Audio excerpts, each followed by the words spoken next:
किसी को समझ नहीं आया। अंतरे में क्या कहा? पहली बात कही, रक्त मांस हड्डी के ढेर पर मड़ा हुआ है जान। जो हमारा शरीर है ना, हड्डियों का ढांचा है और हड्डियों के बीच में मांस भर दिया है और सुंदरता के लिए भगवान जी ने इसके बाहर से लिपाई कर दी, चमड़ी लगा दी है।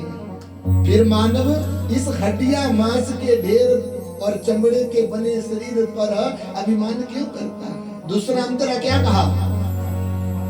करता नित्य विरोध क्रोध का, कहता बुरा परिणाम। अगर कोई क्रोध करता ना तो दूसरों को समझाता फिरता, भैया क्रोध मत करना, क्रोध का परिणाम बुरा होता है। लेकिन जब वो क्रोध अपनी जीभा पे आ जाता तो वाणी बिना लगाम, तो अपनी वाणी को वो लगाम नहीं लगा पाता। तो तो कबीरदास के साथ यहां पर विदुरानी भी कहती है, प्रभु मेरे मुख से हो सकता है, मेरे कर्मों से, मेरे हाथों से हो सकता है बुरा व्यवहार हुआ हो, वाणी में बुरे शब्द कहे हो, आप हमें छोड़ करके जा रहे हैं, मुझे पता है गोपियां छोड़ करके आए थे तो वापिस वृंदावन नहीं गए, वापिस गोकुल नहीं गए, आप आज हमारे घर में अतिथि बन करके आए हैं, आज अतिथ्या लेकर के तुम जा रहे हैं तो मेरे ऊपर एक कृपा कर देना, ये माया मेरे ऊपर असर नहीं होनी चाहिए। जैसे ये कहा विदुरानी से भगवान श्री कृष्ण विदा लेते हैं, और विदुरानी से विदा जब ली तो भगवान जी फिर से दुर्योधन की सभा में गए, राजोचित उनका स्वागत किया गया, सुंदर आसन पर बैठाया। भगवान जी ने 5 पांडवों के द्वारा जो सम्मति पत्र भेजा था वो 100 कौरवों के समक्ष सुनाया। राजा धृतराष्ट्र आज भी 5 पांडव कहते हैं हमारा हक हमें दे दो, हमें किसी प्रकार का दो नहीं, तुम ज्यादा ले लो हमें कम दे दो, हम फिर भी अपने जीवन का उद्धार कर लेंगे। लेकिन दुर्योधन ने भगवान जी की बात, दुर्योधन ने भगवान जी की बात नहीं मानी, और जब नहीं मानी तो क्या हुआ, भगवान जी ने अंतिम शब्दों में कहा अब महाभारत होगा। अब क्या होगा, महाभारत होगा, और जो जीतेगा वही हस्तिनापुर की राजगद्दी पर बैठेगा। लेकिन दुर्योधन सुन ले, तेरा अभिमान, तेरा अहंकार तेरे जीवन के सुख को मिटा देगा, और मैं तुझे अभी भी कहता हूं सुधर जा। दुर्योधन ने कहा प्रभु अगर तुम युद्ध ही कराना चाहते हैं तो ठीक है, हम युद्ध करने के लिए तैयार हैं। उसके पश्चात क्या होता है, 5 पांडवों के बीच में 100 कौरवों के साथ युद्ध हुआ। जब युद्ध हुआ तो 17 दिन तक महाभारत का युद्ध चलता रहा। परिमाण स्वरूप में अर्जुन को गीता का उपदेश दिया गया, और 17वें दिन में प्रमाण क्या निकला, बोले 5 पांडवों की विजय हुई और 100 कौरवों की हार नहीं कह सकते, मृत्यु हो गई। जो बुरा करता है ना वो हारता नहीं है, नरक में चला जाता है।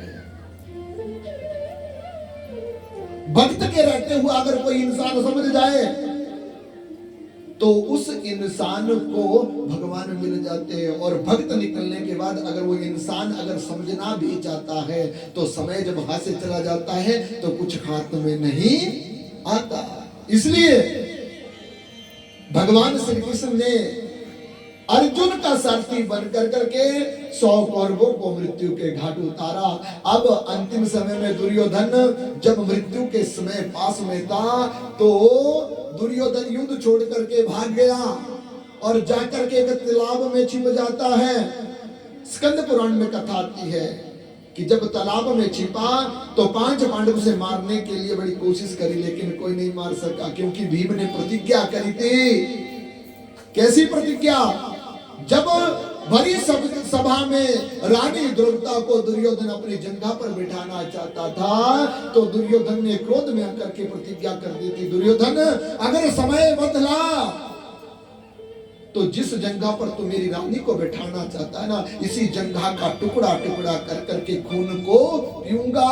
ये संकल्प कर लिया था। आज वही संकल्प पूरा करने के लिए भगवान जी उस तालाब के पास पहुंचे और भीम दुर्योधन को युद्ध के लिए ललकारता है। और जब तालाब से बाहर निकल के दुर्योधन भीम के साथ युद्ध करने लगा तो भगवान जी ने लीला करते हुए भीम के हाथों से दुर्योधन को मारना चाहा। दोनों के बीच में गदा युद्ध हुआ और गदा युद्ध होते होते दुर्योधन को मारा नहीं, लेकिन मृत्यु के समान कठोर चोट उसे प्रदान कर दी।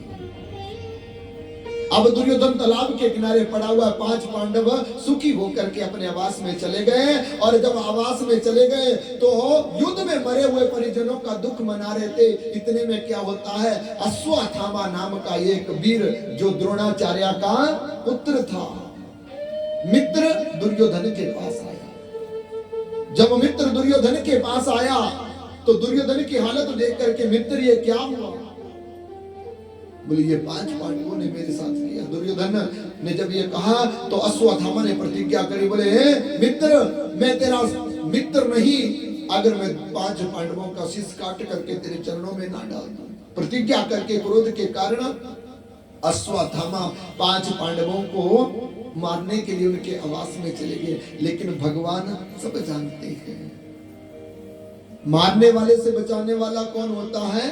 भगवान होता है। तो भगवान जी ने देख लिया दुर्योधन आ रहा है, इसलिए 5 पांडवों के साथ माता कुंती, माता द्रौपदा को साथ लेकर के भगवान जी गंगा के किनारे घूमने के लिए चले गए। और इधर अश्वत्थामा आश्रम में आया, और जब आश्रम में आया तो आश्रम में आकर के अश्वत्थामा ने 5 पांडवों के 5 पुत्र सोए हुए थे, और उस निंद्रा में ग्रसित हुए 5 पुत्रों का शीश अपनी तलवार से काट दिया और धड़ से अलग कर दिया। एक थैले में डाला 5 पुत्रों के शीश और पीठ पर उठा करके खून से लथपथ हुए हैं अश्वत्थामा दुर्योधन के पास चले जाते हैं।